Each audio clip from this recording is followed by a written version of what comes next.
بسم الله الرحمن الرحيم. الصلاة والسلام على سيدنا محمد وعلى آله وصحبه وسلم تسليما كثيرا ولا حول ولا قوة إلا بالله العلي العظيم. اللهم علمنا ما ينفعنا وانفعنا بما علمتنا وزدنا علما. اللهم افتح علينا حكمتك وانشر علينا رحمتك يا ذا الجلال والإكرام. اللهم لا علم لنا إلا ما علمتنا إنك أنت العليم الحكيم. وصلى اللهم على سيدنا محمد وعلى آله وصحبه وسلم تسليما كثيرا. Alhamdulillah. Inshallah, I want to just say that, and this is apology to my friend Anis. Sometimes I forget to translate some of the Arabic terms, and so I'm going to really try to focus on that because I know not everybody is familiar with all the terms. The section that we're on is the first chapter. He went through, there's 7 chapters, right? And then there's 7 abwab of Jannah, and there's also 7 abwab of Jahannam. So the first one is on just the virtues of knowledge and learning and teaching. So, and this, there's a hadith in which the Prophet ﷺ said, "Kun aliman aw muta'alliman aw mu'inan lahuma." You know, be a scholar or a student or somebody supporting them, because the knowledge needs support. And historically, there were great patrons. Scholars had patrons.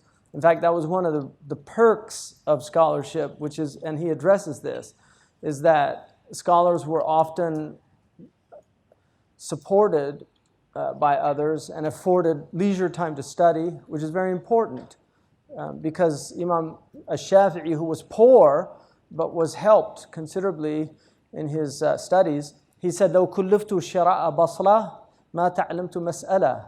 If I had to worry about buying an onion, I wouldn't have been able to learn. So traditionally, Muslims were very supportive of, and there's a riwayah, أو محبا لهم, or a lover of them. Umar ibn Abdul Aziz said the Prophet ﷺ didn't leave us a makhraj. At least if you can't support them, love them. And Imam al-Ghazali's father was a lover, which is one of the blessings that he accrued through his sons becoming those things that he loved, which were the scholars. So that's the first chapter. The second chapter, he differentiates between ayn and kifaya, the individual obligations and collective obligations, which is a very important distinction that Muslims should know and understand. And in the third one, you know, he talks about what a lot of common people, the vulgar people, consider to be from the sciences of the deen but aren't from them, and making clear what is from them. And then the fourth, the dangers and the pitfalls of debate and argumentation, but also why people fall into khilaf and jadal. And we know in our ummah now, I mean, this has been an endemic problem historically in the ummah, but now it is really, really serious because there isn't a normative tradition anymore. It used to be that everybody in Morocco, almost without exception, was Maliki, Ash'ari, and Junaydi. And that's why Ibn Ashir, in his Matan, which was studied all over Morocco, without any debate about it being a sound piece of scholarship. In Sidi Abdul Wahid ibn Ashir, he says, في عقد الأشعري وفقه مالك وفي طريقة الجنيد السالك, that this text is in the way of Imam Malik, the Aqidah of Abu al-Hasan al-Ash'ari, the Aqidah of Malik ibn Anas, and the Tasawwuf of Imam al-Junayd, who's agreed upon, mujma' alayh. Ibn Taymiyyah accepts the way of Junayd. Everybody accepts the way of Junayd. None of the Sunni scholars ever debated the soundness of Imam Junayd's path. His students are some of the most important muhaddithun in the history of Islam. So Tirmidhi, the riwayat from Tirmidhi go through a direct student of Imam al-Junayd. So nobody debated that. Now in Morocco you go and you'll find all these different, you have political Islam, you have Mu'tazilite Islam, you have Arkun Islam, this kind of postmodern Islam, you have Fatima Mirnisi Islam, which is feminist Islam. You have all these kinds of Islam now in a place where it was pretty uniform. Now, if you notice in Turkey, I don't know how they do it, but when they do the taslima in the masjid, it's like everybody turns at the exact same time. I've never seen that anywhere. I don't know how they do that. And then, you know, that's pretty amazing. I mean, that's indication of a military civilization. But the point is that they have a unified faith. You know, most of the Turks still are Hanafi, Maturidi, and they also have a belief in the validity, at least, of spiritual path, tradition. Because these are madahib, right? And without a doubt, all of these three things, the imams of aqidah, the imams of fiqh, and the imams of suluk, all of them, the greats are long gone, and what's remained are, the Prophet called us huthala, right, which are the leftovers on the table, the crumbs.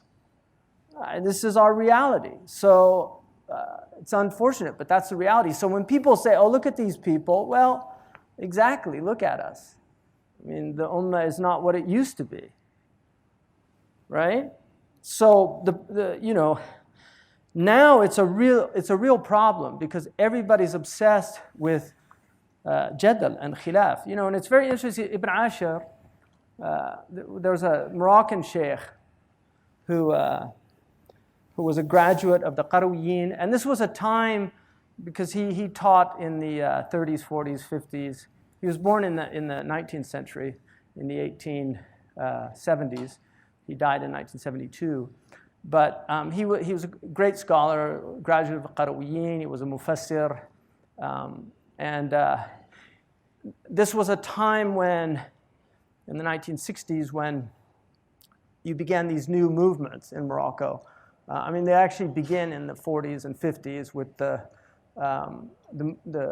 lot of the ideas of people like Muhammad Abdu began to come into. So you had the Haraka Salafiyya, which is different from modern Salafi movement. The Salafism of Abdu was closer to Mu'tazilite tradition. Anyway, you know, he said he was speaking with this scholar, and he was somebody who had knowledge, but he was very much in that ideology. And Sheikh Ibn al-Habib, he quoted Ibn Ashir. And this other scholar, he said, أعوذ بالله يعني كيف أنت تقتبس من هذا المبتدع هذا أشعري هذا العقل المتجمد. And he just started talking about him like really harshly. What's strange is that Ibn Ashir, everybody who memorizes the Quran in Morocco, Ibn Ashir is in that sanad. Abdul Wahid ibn Ashir, his commentary on the Rasm, Mawrad al-Dham'an, is considered the most important book in the Rasm of the Nafi', because his tarjihat, those things that he preferred, the opinions he preferred was strong. So he was going on and the Sheikh stopped him and he said, let me ask you a question, but before I ask you the question, let me preface it by something. He said, Allah subhanahu wa ta'ala says in the Quran, لِلْفُقَرَاءِ الْمُهَاجِرِينَ الذين أخرجوا من ديارهم وأموالهم يبتغون فضلا من الله ورضوانه وينصرون الله ورسوله أولئك هم الصادقون. That's one group of believers, the muhajirun. Because there's only three. He said there's only three groups. That's the first group. He said, لست منهم ولست منهم. You're not from them and I'm not from them. They're gone. وَالَّذِينَ تَبَوَّأَ الدَّارَ وَالْإِيمَانَ. And those who took resided in the city, the dar, wal-iman, and resided in iman, majazan, min qablihim, before them, before the muhajirun. In other words, they were living in Medina before the muhajirun were there. Right? يُحِبُّونَ مَنْ هَاجَرَ إِلَيْهِمْ. They love those who make hijrah to them, who migrate to them. Right? وَلَا يَجِدُونَ فِي صُدُورِهِمْ. Right? They don't find in their hearts anything, مِمَّا أُوتُوا حَاجَةً مِمَّا أُوتُوا. They don't find anything in their hearts from these people. وَيُؤْثِرُونَ أَوْ يُؤْثِرُونَ عَلَى أَنفُسِهِمْ وَلَوْ كَانَ بِهِمْ خَصَاصَةٌ.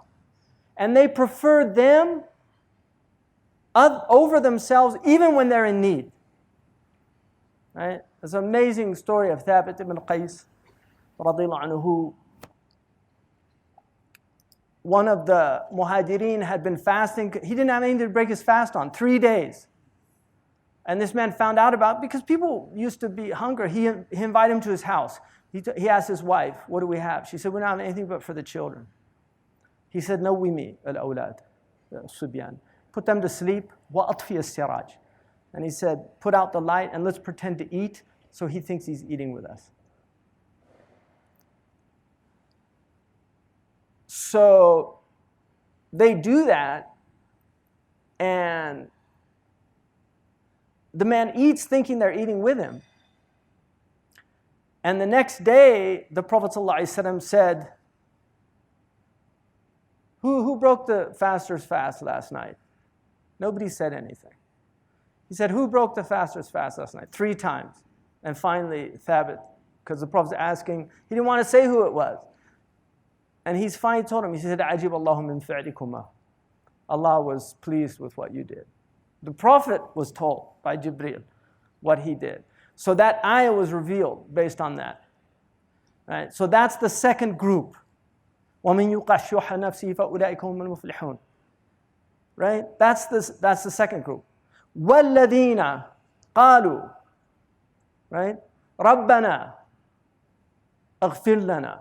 And those who say, oh Allah, forgive us. وَلِإِخْوَانِنَا الَّذِينَ سَبَقُونَا بِالْإِيمَانِ. And forgive our brothers who preceded us in faith. They went before us.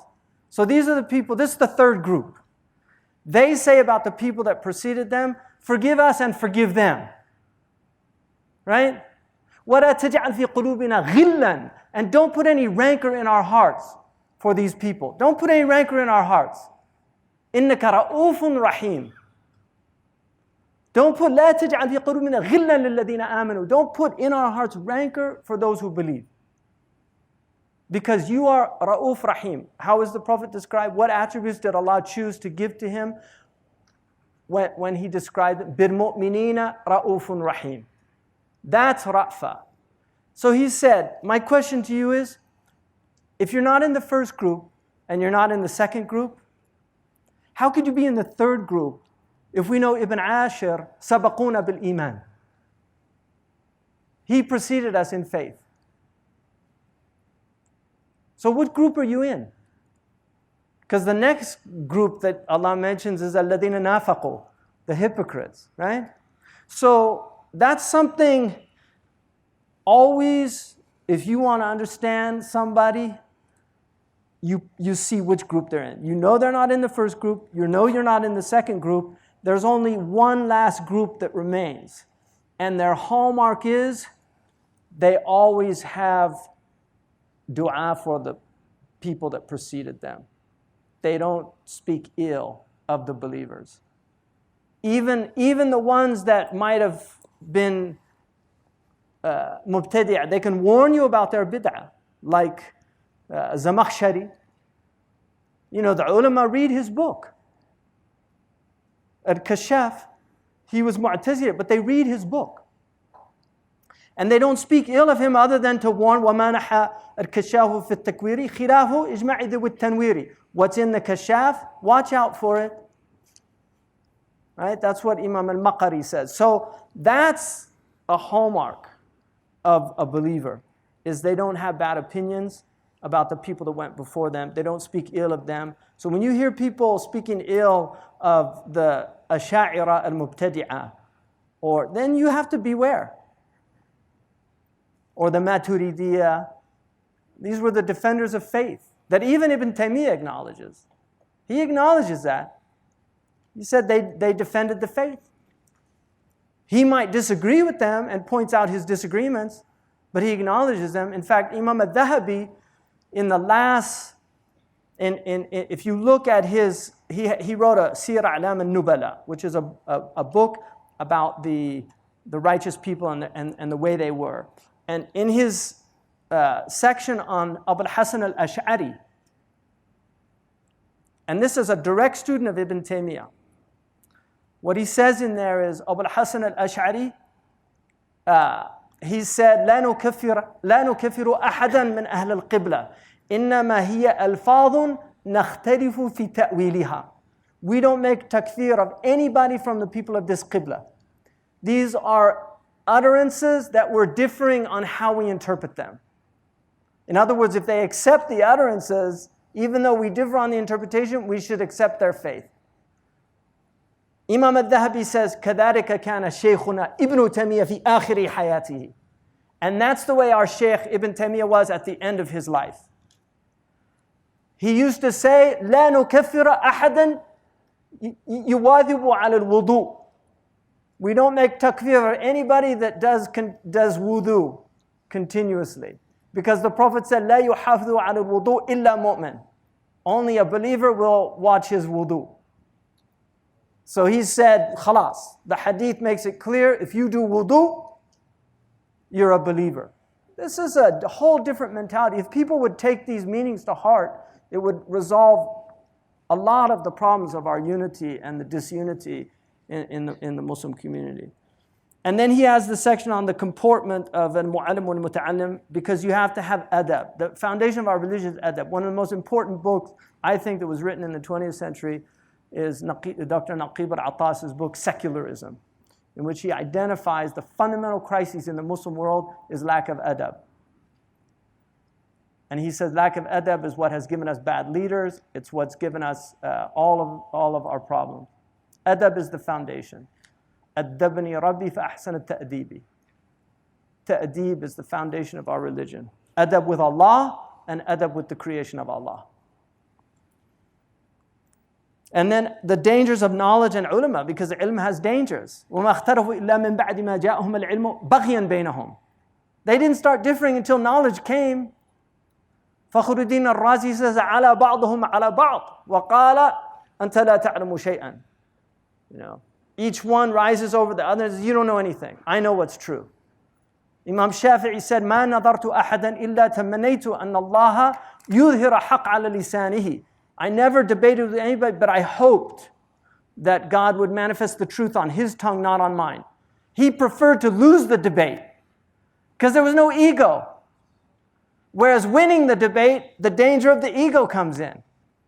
I beat him. That's a different methodology. That's somebody who wants the truth. And how many people, like football matches, I got him. You see, see when I said that? You see the look on his face? This is a sickness. And then the difference between ulama of the dunya and akhirah. And then the intellect and its virtues and its various types. So then he goes, and his methodology, I mentioned earlier, yesterday, clarified. His methodology is consistent. He gives the ayahs of the Quran, because our first source is the Quran. That's the first source of the Muslims. Revelation over aql. You need aql to understand revelation, but al-wahy fawq al-aql. Nurun ala nur. Wahyun ala aql. Light upon light. The light of revelation infuses the light of the intellect. And so the first is the Quran. Then he goes to the hadith, because the Prophet ﷺ is mufassir al-Quran wa mubayyinuhu. يبين مجمله, right? يعمم يخصص عمه. So the Prophet clarifies the ambiguities in the Quran. He restricts some of the general statements in the Quran. This is his role, sallallahu alaihi wasallam, to make clear the Quran, right? To give this bayan. And so that's the second. And the third is the akhbar. And the akhbar, you have hadith are from the Prophet ﷺ. They can be from the Sahaba in a description of the Prophet, but generally the hadith are from the Prophet ﷺ. So the hadith are his aqwal, his sayings, his af'al, his fi'l, and then his awsaf, taqrirat, which are his things that he saw and agreed about them. And then they'll add the awsaf, which are his descriptions, like the hilya. And then the people of tasawwuf tend to add the ahwal about that. The sunnah includes the ahwal of the Prophet, like his khushu', his humility, all of these things. So the hadith is the second source that we go to after the Quran. So he does that. And then the akhbar are basically those things that we hear from the righteous people. And sometimes he'll even quote from non-Muslims, from the previous peoples. The Prophet ﷺ quoted from the Jahili people. He said, "Astaqu qawl al-sha'ir, qawl Labid." The truest thing that a poet ever said was what Labid said. So he quoted, and Labid wasn't a Muslim when he said that, but it was true. He also loved the poetry of Ibn Abi Sult, and he used to ask to hear it, because he spoke about haqa'iq before he was Muslim. And that's why we can quote non-Muslim poets, because poets are often, they have a type of ilham, a type of poetic inspiration, and they often say something that's true. وَإِنَّ مِنَ الشِّعْرِ لَحِكْمَةً. From shi'r, and there, it's istighraq, all types of poetry, whether it's from Muslims or non-Muslims, right? Allah, when He talks about in the shu'ara, يَهِيمُونَ فِي كُلِّ وَادٍ يَهِيمُونَ, right? That's about the poets themselves. It's not يَقُولُونَ مَا لَا يَفْعَلُونَ. So it's saying that what they say is good, but what they do is bad. And we can see that in the behavior of a lot of these popular poets who might write a song that has meaning or truth in it, and yet their lives are profligate and astray. So the akhbar are the news or what comes from history, from the wise people, the hukama. The Muslims quoted Aristotle, they quoted Plato, they quoted even Allah subhanahu wa ta'ala quotes Bilqis and then says what she said was true. Because she said, إِنَّ الْمُلُوكَ إِذَا دَخَلُوا قَرْيَةً أَفْسَدُوهَا وَجَعَلَ أَعِزَّةَ أَهْلِهَا أَذِلَّةً. That's what she said. And Allah says, وَكَذَلِكَ هُمْ يَفْعَلُونَ. And indeed they do that. So he quoted Bilqis, and then he said, subhanahu wa ta'ala, even though she wasn't a Muslim at the time, he said, and indeed they do that. So Allah subhanahu wa ta'ala even yastashhad fi kitabihi, right? By somebody who's not a Muslim yet.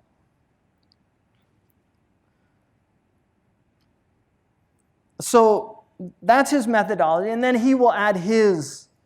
And this methodology is adopted by the scholastics.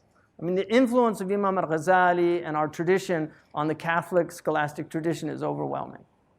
And people that want to do PhD, it's very useful PhD. I'll give you a little hint where to start. Edgar Myers wrote a book about the influence of Muslims on medieval thought. There's actually quite a few works that were done by non-Muslims, but they should be done by Muslims, showing how literally St. Thomas Aquinas lifts whole passages from our tradition and puts them in his book. I mean, he acknowledges the Muslims as sources of his. He does acknowledge that. But he literally lifts from our theologians and from our ethicists. And if you've ever read St. John of the Cross, when I read that, I couldn't believe it. It's a Spanish, and this is the foundation of a lot of Christian mysticism, and it was all taken from Andalusian Muslim spirituality. It's amazing. So, so this is a methodology that's used by the scholastics also. So he begins, شواهدها من القرآن فضيلة العلم. Fadila is virtue. So the fadila is something that is, it comes from a root word which means it's really about generosity. So it's a generosity of spirit, like the fadl of Allah is His grace or His generosity, His bounty.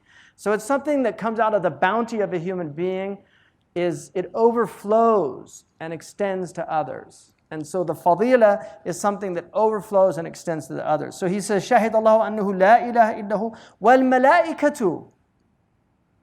Allah subhanahu wa ta'ala says that Allah has witnessed that there's no God but He.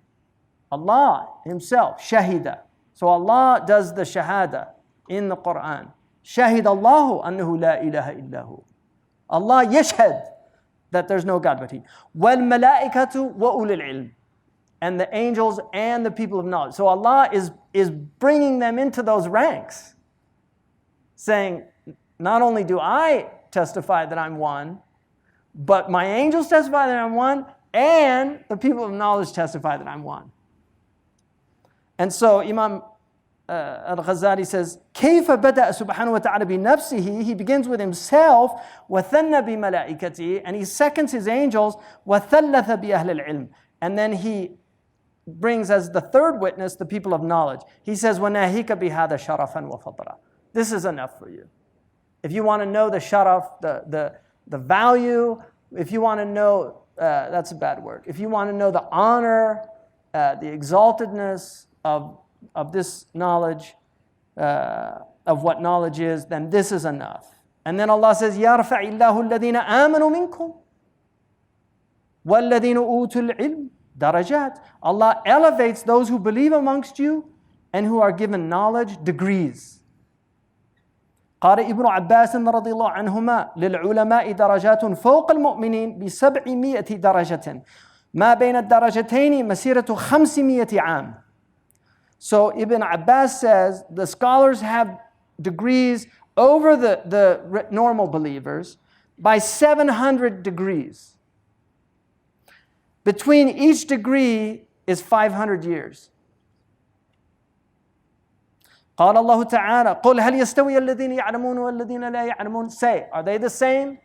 Those who know and those who don't know? He doesn't answer. It's a rhetorical question. The people of rhetoric say tark al-jawab, right? Is when you pose a rhetorical question, the jawab is in tark al-jawab. It's of course not.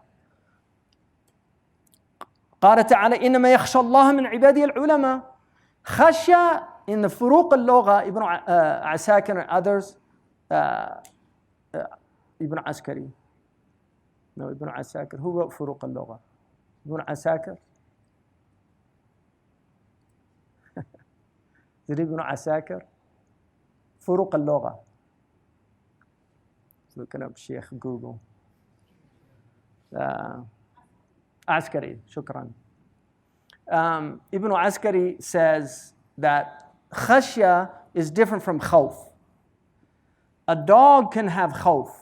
You can say yakhafu al-kalb, but you can't say yakhsha al-kalb, because khashya is awe or fear with knowledge. It's the result of knowledge. And that's why innama is called harful hasri in the Arabic language. It's used to circumscribe whatever's being said. So it means the only ones that have khashya are the ulama.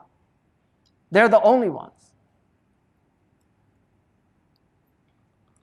وَقَالَ تَعَالَى قُدْ كَفَى بِاللَّهِ شَهِيدًا. It's enough or suffices as a witness. بَيْنِي وَبَيْنَكُمْ وَمَنْ عِنْدَهُ عِلْمُ الْكِتَابِ. It suffices a witness between me and you, meaning the mushrikeen, God as a witness, and those who have knowledge of the book. And this means like Jews and Christians who also had in their book. So they have testimony as well.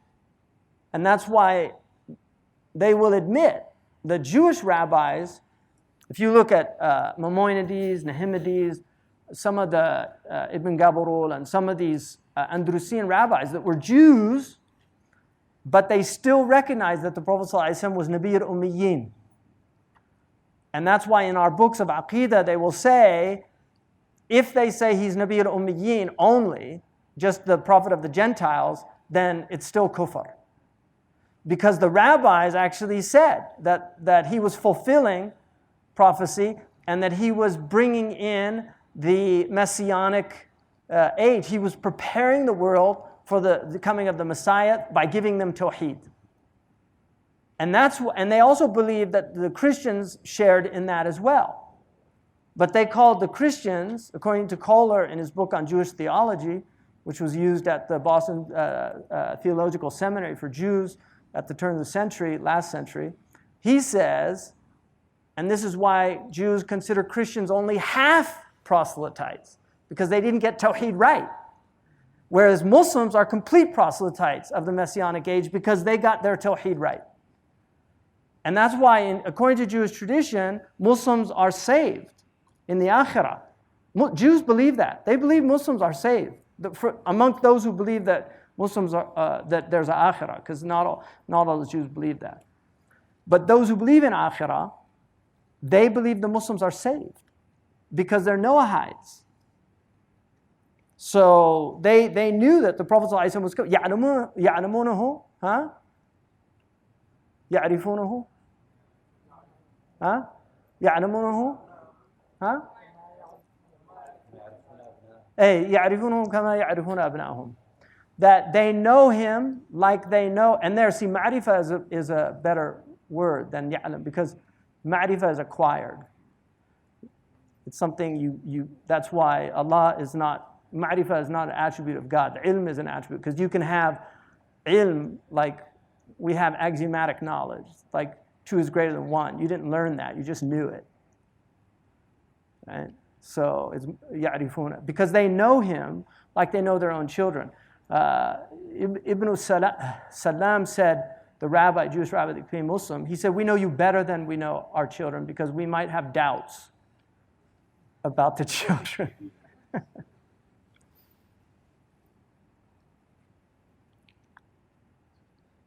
وقال تعالى قال الذين عنده علم من الكتاب أنا أتيك به.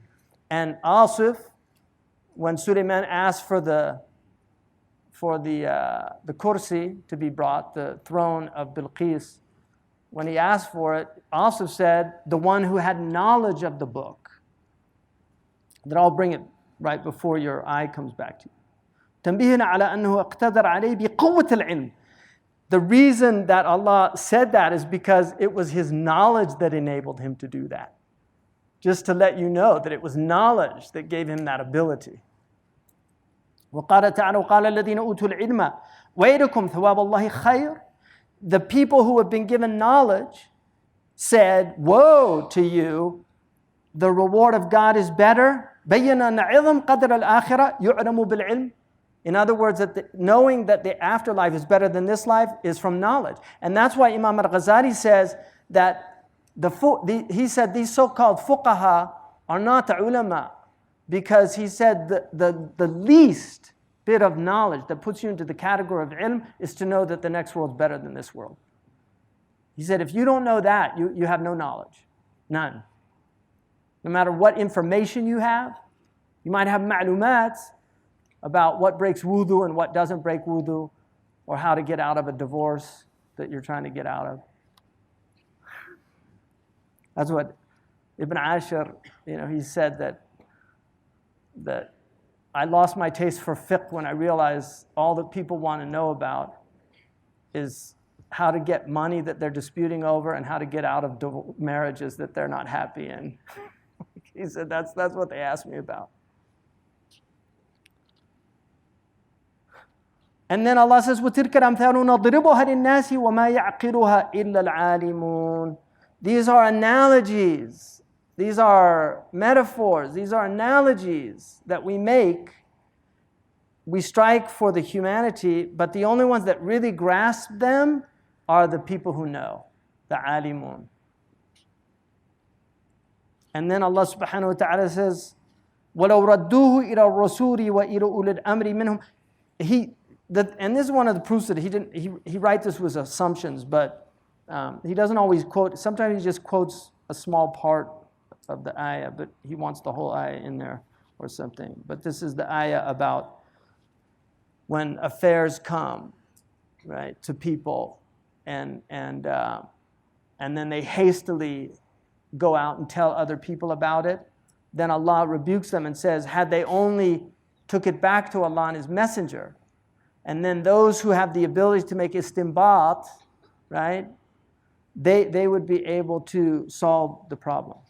And this came from, the ayah was revealed about Sayyidina Umar radiallahu anhu, because people spread the rumor that the Prophet had divorced his wives. And Sayyidina Umar, he didn't listen to the rumors because he was min ahl al-dhikr. You know, he knew, إِن جَاءَكُمْ فَاسِقٌ بِنَبَإٍ فَتَبَيَّنُوا. And in a qira'ah sab'iyya, فَتَثَبَّتُوا. You have to do tabyin and tabayyun and tathabbut. Tabayyun is make sure you understand what's being said.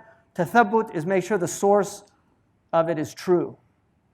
Right? So, because sometimes you don't know what it means when it's said, you misinterpret it, and then other times you understand it, but the source is not good. So Sayyidina Umar went to the Prophet, and he came in to the house. He said, Ya Rasulullah, at-taraqta an-nisa? So he asked him, لو ردوه, right? إلى الله ورسول, if they would only take it back to the Prophet ﷺ, Allah and His Messenger. And the Prophet said, I didn't do that.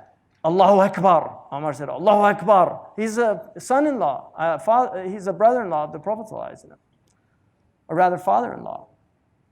And so I'm a little tired, so my brain's not functioning.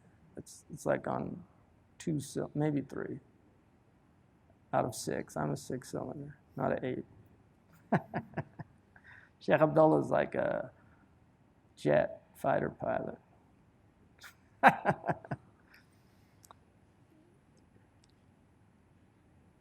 Ya Allah. So had they done that, right, لَعَلِمْهُ الَّذِينَ يَسْتَنْبِطُونَهُ مِنْهُ.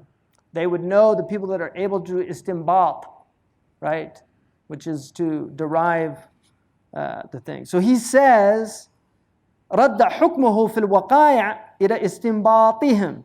That in the rulings about what happens, they would go back to the ulama. See, one of the things about the time we're living in right now, and you think about this, all these things that are happening in the Muslim world right now, where's the marja'iyah? Where is it? Where are the ulama? In Syria, I'll just give you an example. In Syria, may Allah bring security and peace back to that nation, inshallah. But in Syria, the ulama took different positions. I'm talking about real ulama. Some of them spoke out, a lot of them were silent.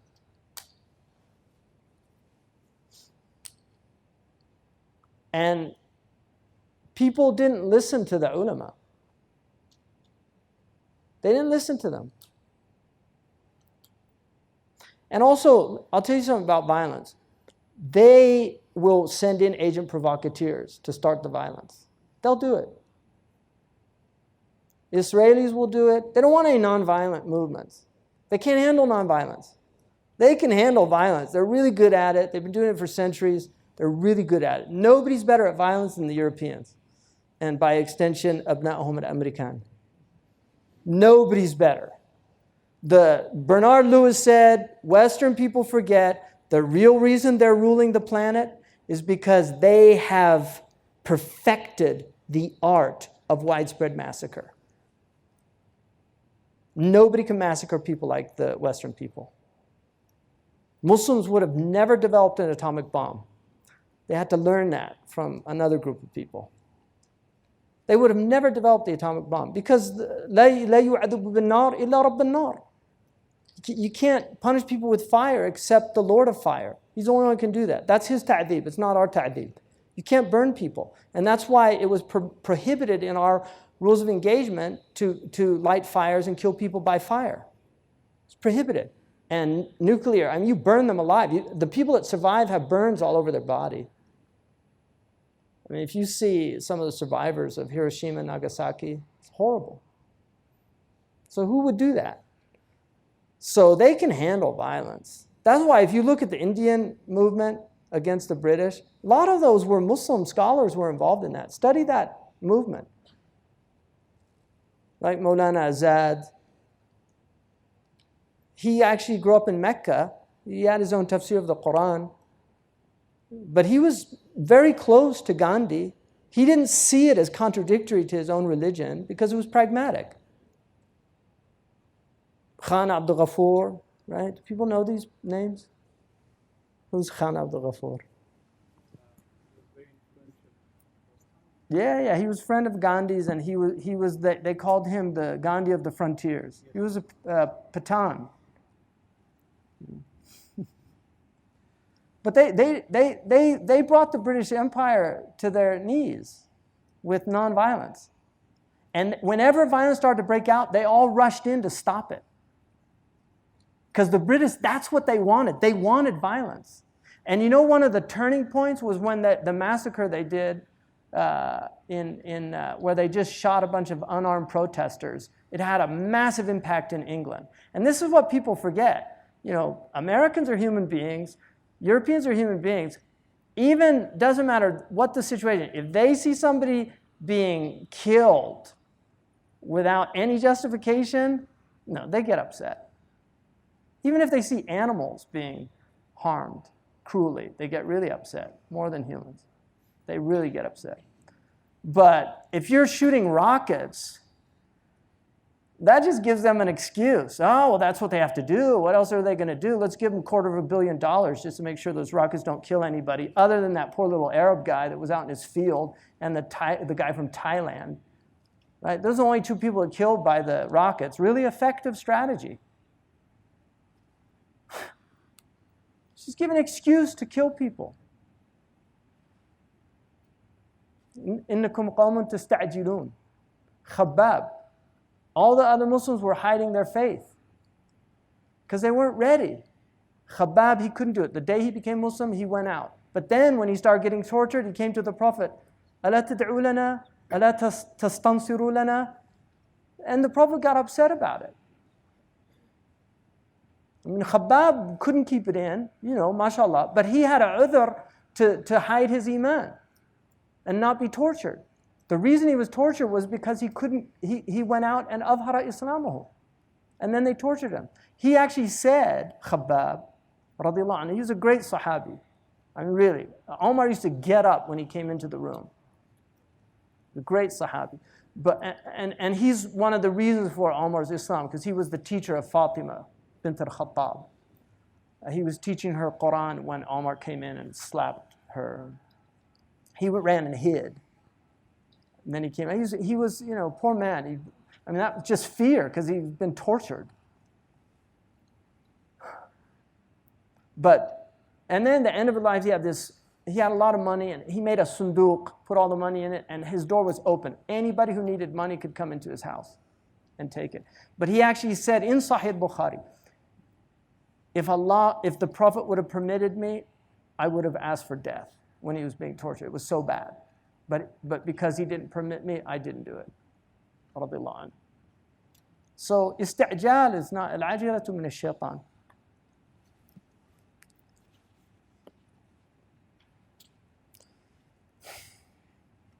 Now we go to the hadith.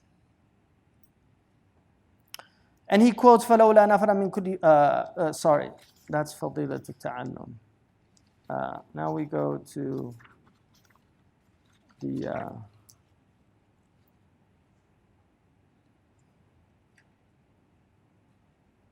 and then he goes on, quotes some other one, Alim al-Quran, that's in Mahal al-Imtinan. Now he goes to the hadith, Amr akhbar, and then akhbar can also be used for hadith, but generally it's used for the sayings of the. فقال رسول الله صلى الله عليه وسلم من يريد الله به خيرا يفقهه في الدين ويلهمه رشده. That whoever Allah desires good for, He will give him understanding in the religion. Now he will clarify later that does not mean the fiqh that we call today jurisprudence. He doesn't agree with that interpretation, although that is part of fiqh. وَيُلْهِمْهُ رُشْدًا, and he will inspire him to do the right thing at the right time. وقال صلى الله عليه وسلم العلماء ورثة الأنبياء. The prophets are the ulama are the inheritors of the prophets.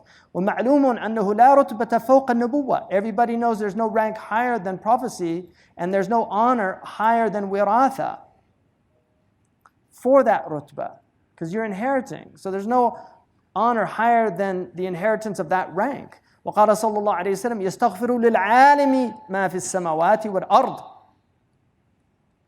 That everything that's in the heavens and the earth asks forgiveness for the alim. And then what is a higher rank than the angels in the heavens and the earth asking for istighfar for them, for forgiveness for these scholars? فهو مشغول بنفسه وهم مشغولون بالاستغفار. He's occupied with what concerns him, and they're occupied with asking for his forgiveness. He said, what higher rank? And the reason the angels, one of the reasons that the angels have to ask forgiveness is it's a type of takfir for when they didn't do i'tirad, when they didn't rebuke God or disagree, but they because they didn't understand it and they were asking to understand it, because they asked that question, Allah, that's what they do. They do istighfar for the people that aren't sowing corruption and aren't shedding blood. Because in Baqarah, إِنِّي جَاعِلٌ فِي الْأَرْضِ khalifa, I'm putting in the earth a khalifa. They say, تَجْعَلُ فِيهَا مَنْ يُفْسِدُ فِيهَا وَيُسْفِكُ الدِّمَاء. Are you going to put in it the one that sows corruption and sheds blood? Right? وَنَحْنُ نُسَبِّحُ بِحَمْدِكَ وَنُقَدِّسُ لَكَ. And yet we're praising you purely and honoring your transcendence. Allah says, إِنِّي أَعْلَمُ مَا لَا تَعْلَمُ. I know what you don't know. And what he knew was that amongst them would be those who didn't do that. They would be preoccupied with coming to know their Lord and teaching others how to know their Lord. And so for that reason, they have that maqam. وقال صلى الله عليه وسلم خصلتان لا تكونان في منافق. Two qualities will never be in a hypocrite together.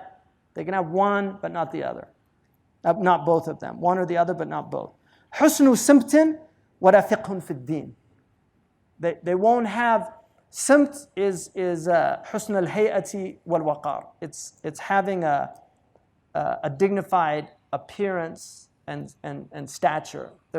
It's something that you see in people that puts a little awe in your heart about them. The simt it can be in the face, it can be, the Arabs call it ma al-wajh, the water of the face, brings life to. So that's a quality. And then fiqhun fi din, understanding in the religion. Those two together, that means that they can't be hypocrite. And then he says, وَلَا تَشُكَّنَّ فِي الْحَدِيثِ لِنِفَاقِ بَعْضِ فُقَهَاءِ الزَّمَانِ.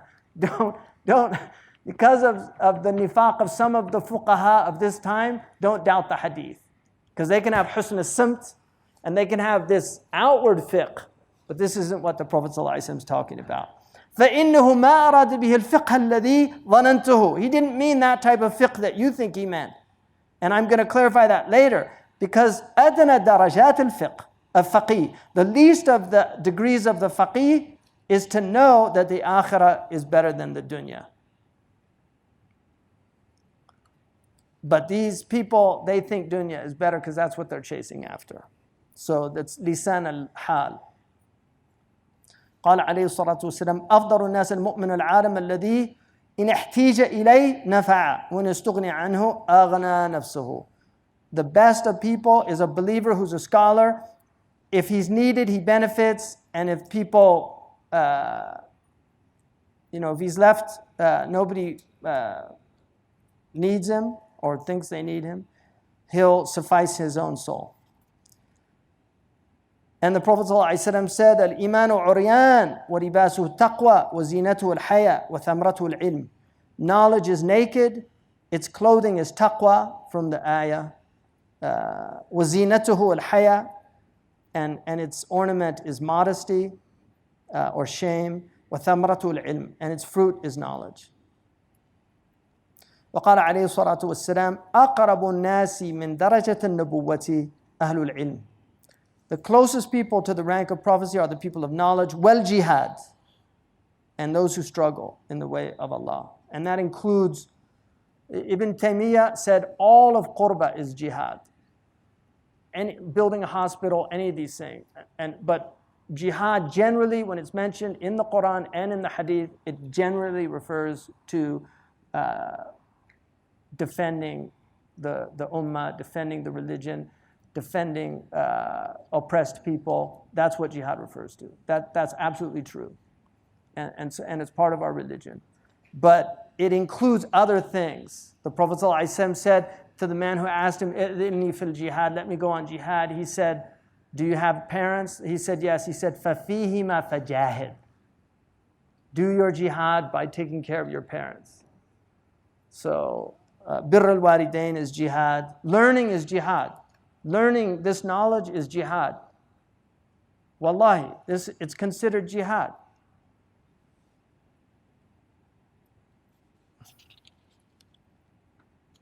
وقال عليه الصلاة والسلام أقرب الناس and then the Prophet ﷺ said فَدَلُّ النَّاسَ عَلَى مَا جَاءَتْ بِهِ الرُّسُلُ. They tell people what the messengers taught. وَأَمَا أَهْلُ الْجِهَادِ فَجَاهَدُوا بِأَسْيَافِهِمْ عَلَى مَنْ جَاءَتْ بِهِ الرُّسُلُ. And those who do jihad of the sword, they're protecting what, right? Because لَوْلَا دَفَعُ النَّاسِ بَعْضَهُمْ بِبَعْضٍ. If it wasn't for some people defending other people, or دِفَاعُ النَّاسِ, some of those people defending other people, then you would have seen the churches, the synagogues, the temples, and the masajid destroyed. So it's defending faith is at the essence of what that is about. And then لَمَوْتُ قَبِيلَةٍ أَيْسَرُ مِنْ مَوْتِ عَالِمٍ. That a whole tribe should die is less harmful than the death of an alim. Right? The death of an alim, it would be easier for a whole tribe to die than one alim for the ummah. That's how important knowledge is. وقال عليه الصلاة والسلام الناس معادن. People are mines, كمعادن الذهب والفضة, like gold and silver. Well, there's also toxic metals. So people are mines. There's toxic metals. Lead makes you stupider. Like there's people that make all those games that people consume. They're like lead. They're literally destroying the intellects of people. And then there's gold is incorruptible. Silver, they don't oxidize. That's why they're so precious. So gold people are incorruptible people, right? If you don't have a price, everybody has a price, right? I mean, the famous story attributed to Bernard Shaw. Probably not, but anyway. You know, he asked a woman if she would go home with him for $1 million. And she said yes. He said, what about 20 quid? She slapped him. She said, what kind of woman do you think I am? He said, we've already determined that. Now we're just haggling. Right? So a lot of people have a price. It's just you didn't reach it yet. But a gold person, incorruptible. Next best, silver. وقال عليه الصلاة والسلام من تفقه في دين الله عز وجل كفاه الله تعالى همه ورزقه من حيث لا يحتسب. Whoever learns this religion, Allah will take care of all his anxiety. If you learn this religion, properly have real fiqh, you'll end up in the hub. You won't have the wheel of fortune's anxiety. That's what he's saying. You'll be in a place where Allah will take care of your anxiety because you're with Him. وقال عليه الصلاة والسلام أوحى الله عز وجل إلى إبراهيم عليه السلام يا إبراهيم إني عليم أحب كل عليم. I am alim and I love every alim. وفوق كل ذي علم عليم. Over everyone who has knowledge is someone who has more knowledge until you get to the one that has all knowledge. Allah subhanahu wa ta'ala. So ilm is an attribute of God. Jihad is not an attribute of God. Ilm is an attribute of God.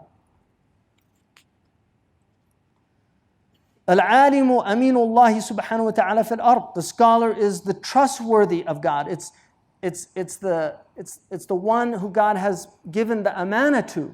Because, right? عرضنا الأمانة على السماوات والأرض والجبال فأبين أن يحملنها وأشفقن منها وحمل الإنسان. What's the amana? The amana is knowledge.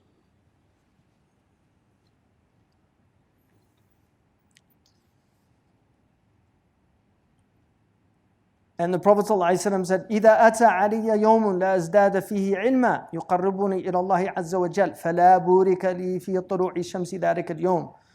Abu Nu'aym relates that in the Hilya, and Ibn Abd al-Barr also. The Prophet ﷺ said, if a day comes upon me and I haven't increased in knowledge that gets me closer to Allah, then there's no blessing in the rising of the sun on that day for me. I mean, every day, mashallah, he was in that state. Prophet, he's still increasing. Even in his state now, he's still increasing with Allah. He's always increasing. Prophet's always in increase. Sallallahu Alaihi Wasallam.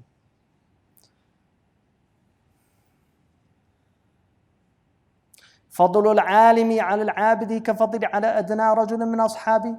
The preference of the scholar over the devotee, the one who does a lot of ibadah, devotional practice, is like the preference of me over the least amongst my companions.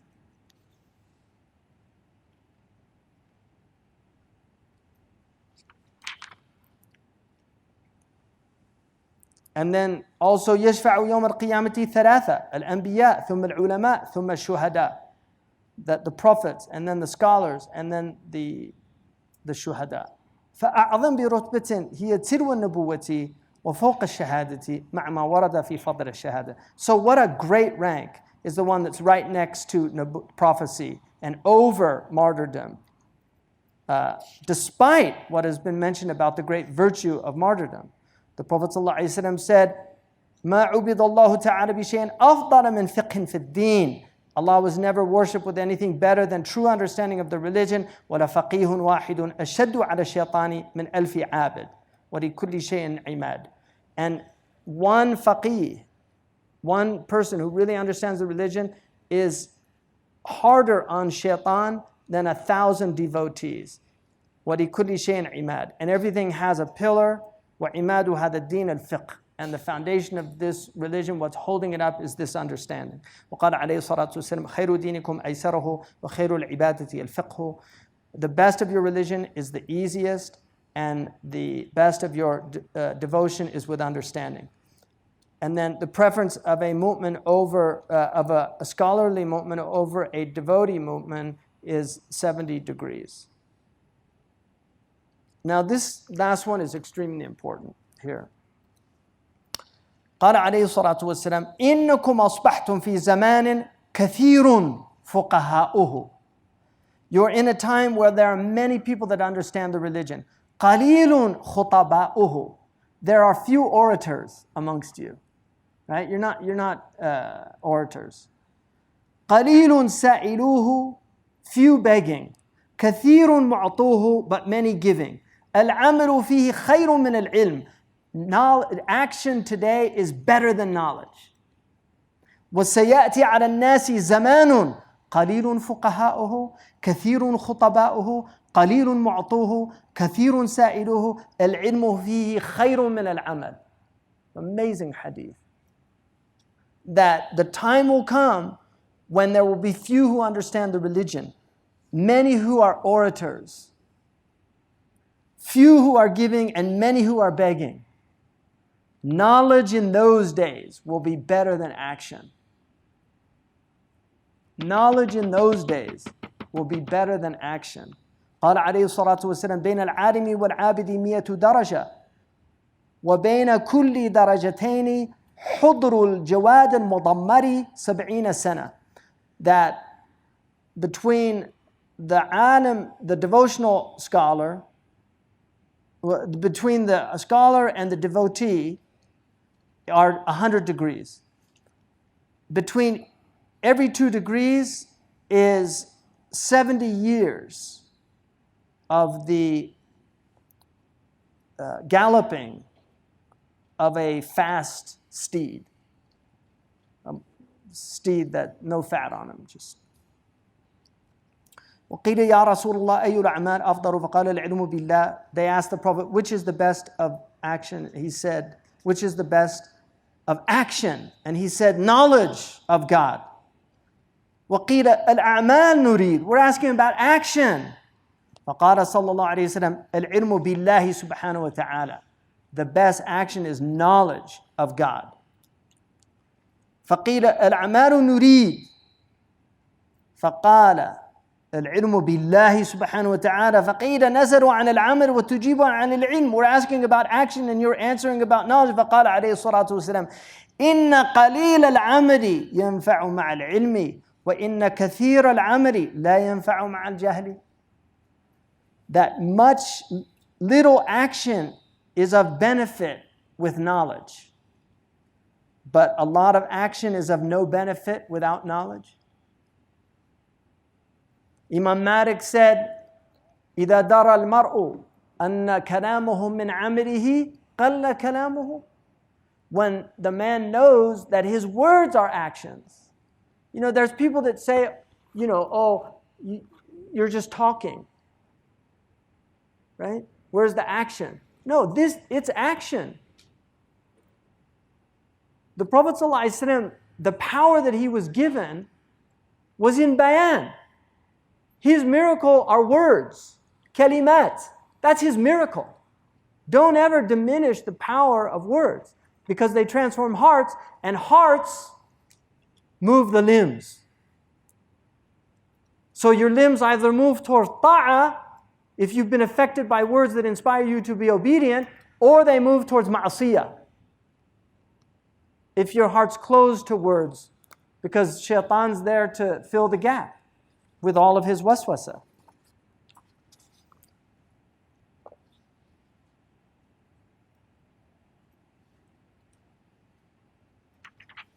Okay, thank you.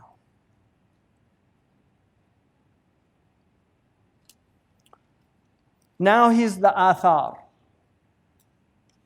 فقد قال علي ibn Abi Talib. So he differentiates the akhbar, then he's calling the hadith, the athar he's calling. And the athar are also, and they'll use these. These are mutaradifat. So you'll find sometimes the hadith are called athar al-Rasul sallallahu alayhi wa sallam. And then the athar are sometimes called his historical narrations also. So these are mutaradifat. But that's his Quran, akhbar, athar. So as for the athar, فقد قال علي بن أبي طالب رضي الله عنه لكميل يا كميل العلم خير من المال العلم يحرسك وأنت تحرس المال والعلم حاكم والمال محكوم عليه والمال تنقصه النفقة والعلم يزكو على الإنفاق.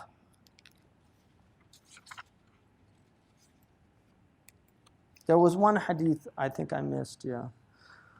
قال عليه الصلاة والسلام يوزن يوم القيامة مداد العلماء والدم الشهداء.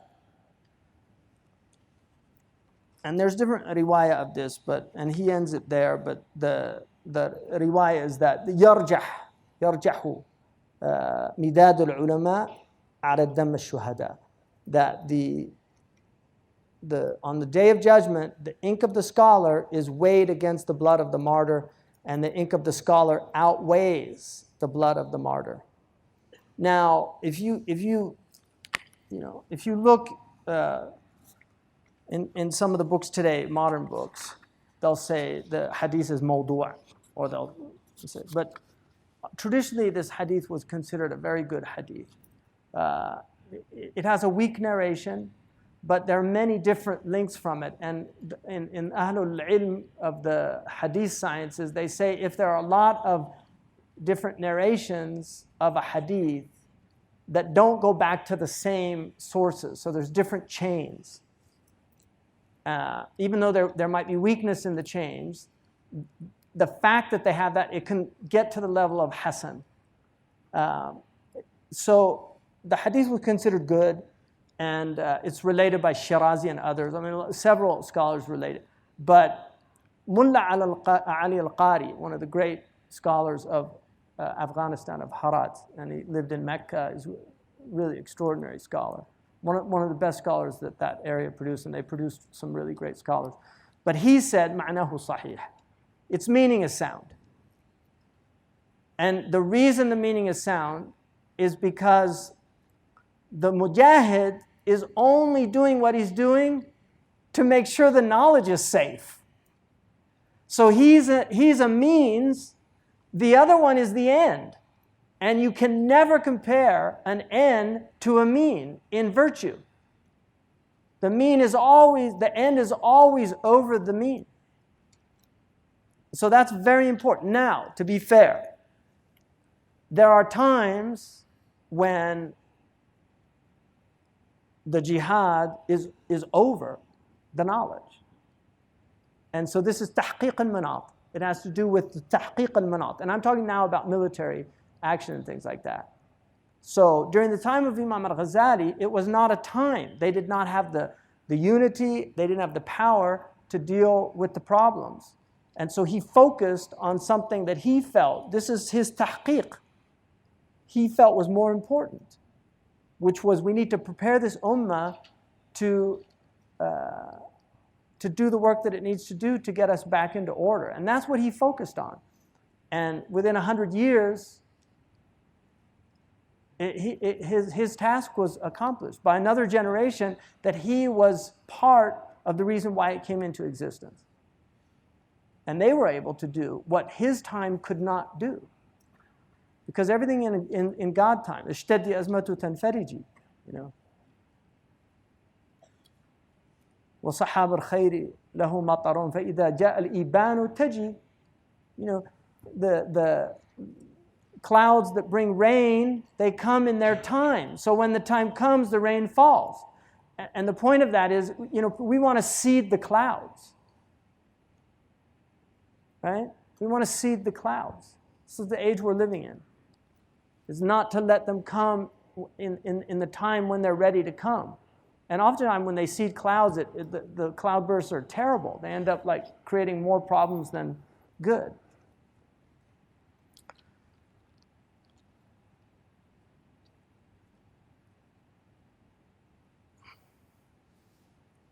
Alhamdulillah. So any questions? I wanted also just to let you know, this is a little project which my dear sister Aisha Gray Henry's doing in Kentucky. The Mauritanians, there are more Mauritanians in Kentucky than anywhere else in America. So I always tell them, Ma dumta fi Kentucky, Kentucky. As long as you're in Kentucky, be taqi. So she's doing this for children. It's the Ihya Ulumuddin for children. So this is Kitab al-Ilm for children, because we don't have good materials. So she needs help with this. Some of the sisters, if you don't know her, she's a wonderful person to know. But you might go online on the Fonds Vitae website, and I don't know if she has anything on there about helping this project, but I know she's looking for editors and people that are qualified, obviously, to do that. And then also financial help doing it. But she's printed some really excellent works. She does a lot of interface, so she has books in a lot of different things, but the main bulk of her focus is on Islamic tradition. But she does Merton things and other things. She, may Allah bless her, give her good health. She really works indefatigably to get these things out. I told her about this, this is the first truly critical edition of the Ihya done in the history of Islam. It came out in 2011, which was the 900th year of his anniversary of his death, according to the Christian era. He died in 1111. This book, excellent book, Dar al-Minhaj, it was done by a friend of mine, Omar Bashkhaif, who actually asked me to write the introduction to it, and I really regret not doing it because it would have been such an honor, but mashallah. So I told her about this, and so she has gotten a group of scholars together, and they've translated the first 20 books, good scholars. And so she's also working on bringing out those books. She wants to do all 40 books based on this edition. So that will be a great contribution. People like Dr. Abdul Hadi Honerkamp, Abdurrahman Fitzgerald, Sidi Abdurrahman Fitzgerald, and others are working on it. I think soon to be Dr. Mahmoud Hisham Mahmoud. He's a good young scholar at Princeton, originally from Egypt. And others are working on it. So inshallah, that's something to look forward to. So that was just a little commercial announcement from my friend. Any questions? You can ask from the floor if you want, or did they tell you to write them? Write them. I don't mind if they're asked from the floor, but Sorry, Aisha. She's ulil amri, so I sam'an wa ta'atan.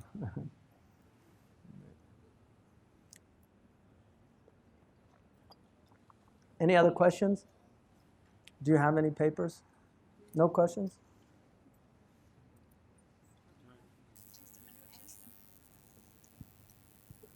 Assalamu alaikum.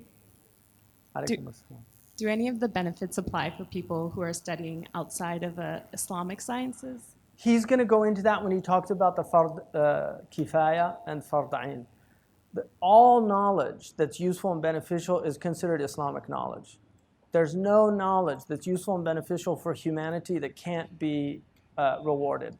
And even though the alim means the one who knows God, if you've learned your fard ain and then you've mastered like medicine, then they call the doctor was traditionally called hakim, which is similar to alim. Hakim is a great thing, the hakim. Does anybody know who Abu al-Qasim al-Hakim is?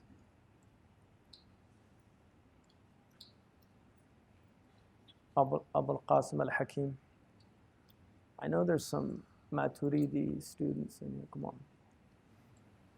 Who studied Maturidi Aqidah? Nobody? Abu al-Qasim al-Hakim Ishaq ibn Muhammad. He's called Hakim al-Samarqandi. He was the student of Abu Mansur al-Maturidi. He's considered his top student. He wrote an amazing book called As-Sawad al-A'zam, which is the vast majority of Muslims are called Sawad al-A'zam. And the Prophet said, be with the Sawad al-A'zam. And he proves in that book that the Firqa Najiyah, the saved sect that the Prophet ﷺ mentioned in the hadith, like everybody's going to hell except the Firqa Najiyah, he proves that they're the Sawad al-A'zam. It's the vast majority of Muslims. It's not this little group that says it's only us. Like, we've got Muslims, they think that it's like Jannah is a hotel that they booked a long time ago. It's only got a few thousand rooms. Some of them think it's only got a couple of rooms, but they've got them and they've got the top suite, right? It's going to be room serviced forever. That's not the case. But anyway, he has an amazing statement that I want you to think about. It's actually worth knowing because it defines our time.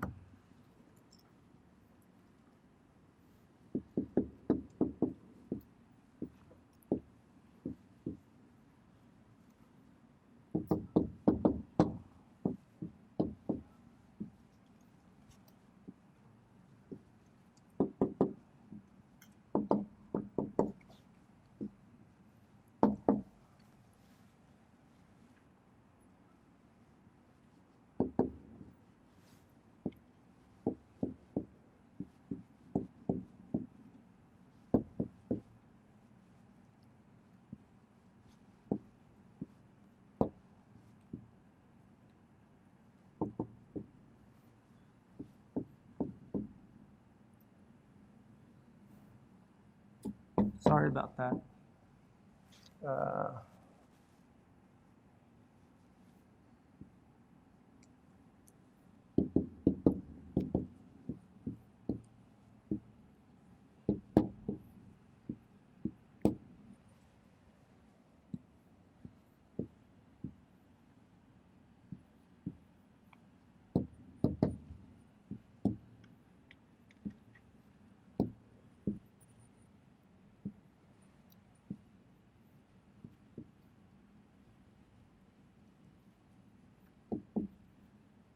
Imam al-Ghazali quotes this in one of his books.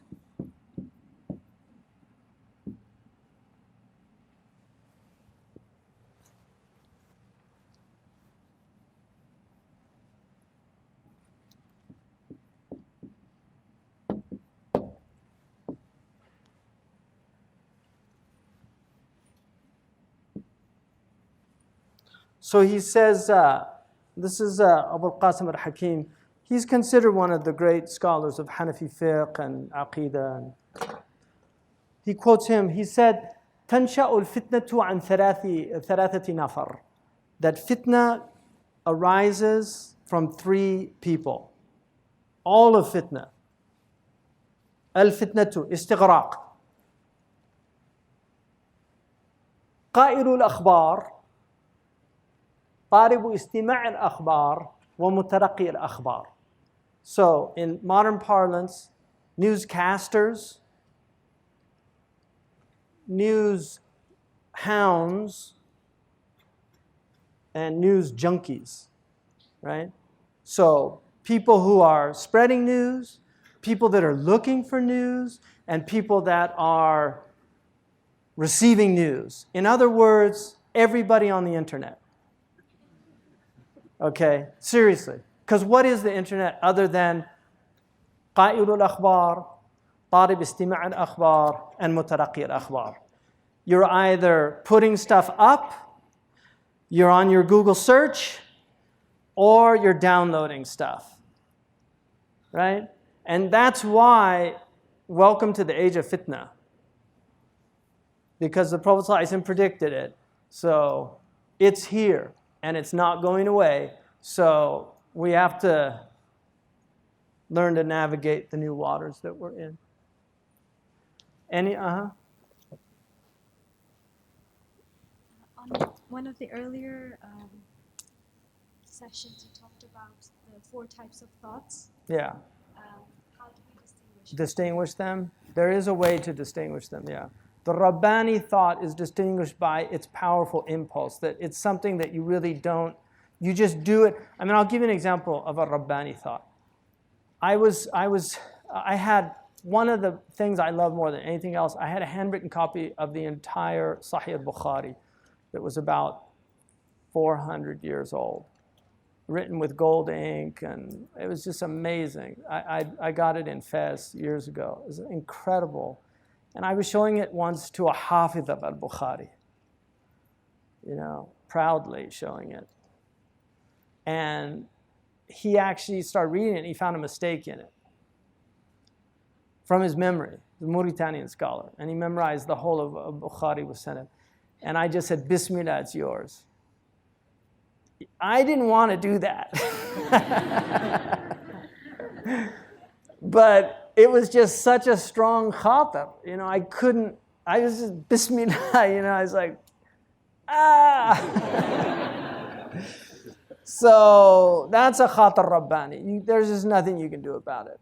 And it's for a good thing. Because it was more his than it was mine. And then a Malakani is like, it's a good thought. It's telling you to do something good, but it just doesn't have the strength of and so you can obey it or disobey it. The shaitan has very limited strategies. So he'll come with one thing. If that doesn't work, he'll come with another thing. If that doesn't work, he'll come. So he's got a playbook. Once you learn it, and always the last arrow he shoots is usually tries to seduce the person. If he doesn't get them with wealth so he has a limited playbook. Somebody should write a Muslim version of the Screw Tape Letters by C.S. Lewis, just to help Muslims understand shaitan's strategies. The nafsani tends to be obsessive-compulsive type of thoughts, egoistic thoughts. They tend to be repetitious, and so. There was somebody else? Yeah.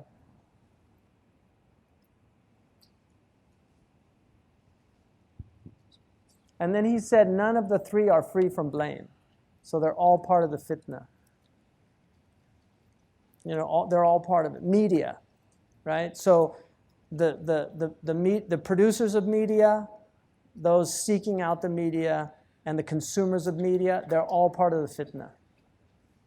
All of them. Because if you don't have consumers, producers go out of business. My question is regarding what you said about that all knowledge that is beneficial is considered Islamic knowledge. Yeah. And we know now that with certain branches of science, we don't know what is beneficial until we find out Yeah. about it. Yeah. So how does one distinguish? How does That's a one- good point. Imam al-Ghazali, in his book, the Ihya Ulum al-Din, I think it's in Bab al-Safar, if I recall, he actually says about handasa, وَيَحْرَمُ التَّعَمُّقُ بِالْهَندَسَةِ. Going too deeply into mathematics is prohibited. Now, some people, if you tell engineers that today, but nuclear power came out of this, I mean, we're on the verge of environmental destruction and disaster. Like, we've got the polar ice caps melting, all these things happening, and it's largely a result of science. And if you read, there's a book that came out recently called Infinitesimals. Did anybody see that book? It's about the attempt of the Catholic Church, and it worked for about 200 years, of stopping the mathematical concept of infinitesimals coming in to the schools. So they actually prohibited it. Now people say, oh, it's evil, and that's because they're against knowledge, but they actually were worried about what it would lead to. And so, in the end, it's the wheel of fortune. People think this stuff is all good, but it might be in it. And that's where, if you have tawfiq from Allah, I mean, look, kullu amrin ذي بال لا يبدأ ببسم الله فهو أجذم فهو أقطع. Everything that doesn't begin with the name of Allah and then in the name of Allah, everything, kullu amrin ذي بال, every matter that is important or momentous that is not consummated with Bismillah, it is cut off from barakah. And so that means all of this knowledge that these shayateen have developed there's no barakah in it. The car, to me, is like one of the worst inventions ever. And if you read Henry Ford and that guy, you see what type of a person he was. But the car, I mean, look at more people are killed by the car every year. The wars, people have no idea how many people are killed. Like, you're dealing in the millions. This is a holocaust of unprecedented proportions from cars. Not to mention all of the pollution that comes from cars, all of the animals that have been killed by cars. I was once arguing with a this was in my younger days when I used to argue a lot. But I was arguing with this Arab taxi driver about how evil cars were. I was probably 22 or 3. We were in the Emirates. I remember this very well. And I was saying, Wallahi hadi sayyara min shaitan. He said, La wallahi ya akhi, hadi sayyara khair. Right when he said that, he struck a cat. I swear to God. Right when he said that, he struck a cat. And I said, I rest my case. That's what I said to him. I said, I'm miskeen, haywan miskeen. Ish dhanbuhu. Asphalt. Think of how many people have died because of asphalt. Children, all those children on the playgrounds, they used to have dirt. They'll fall on dirt, they don't die. Might get hurt a little bit, bruised. Now, asphalt, finally, there's in rich places in America, they're making it like earth, it's plastic, because some company like DuPont, right, poisoning the planet, worked out that, oh yeah, hey, we could sell them, petroleum byproduct that their kids, when they fall off the monkey bars, they won't break their necks on the asphalt. I mean, when I first got my driver's license, they used to have they had a film you had to watch called Red Asphalt. It was about all this gory, what happens when you drive around. So, I'm totally against cars. If I could give up a car, I would. I really would. I hate cars. I hate planes. Planes, another evil invention, kills millions of people. Untold numbers of people have died from planes. Bombs, aerial bombing. And if you study who invented the rocket fuel, right? Like, Werner von Braun, the German Nazi that they brought, Operation Paperclip, brought him into the United States with all those other Nazis. They brought the brilliant Nazis to the United States, and then they sent all the torturers to Egypt and Syria. The Nazi torturers taught all the Syrians how to torture people. That's why they're so good at it in Syria, because they learned from the masters. That's all history. I'm not making that up. You can look at that. They were in Egypt. All those Nazis were living in Egypt, right? Who got them out? They knew where they were. But if you look, Werner von Braun, right? He's called, you know what they call him at NASA? The father of the space age. That's what they call him. You know what he said? I'm not the father of the space age.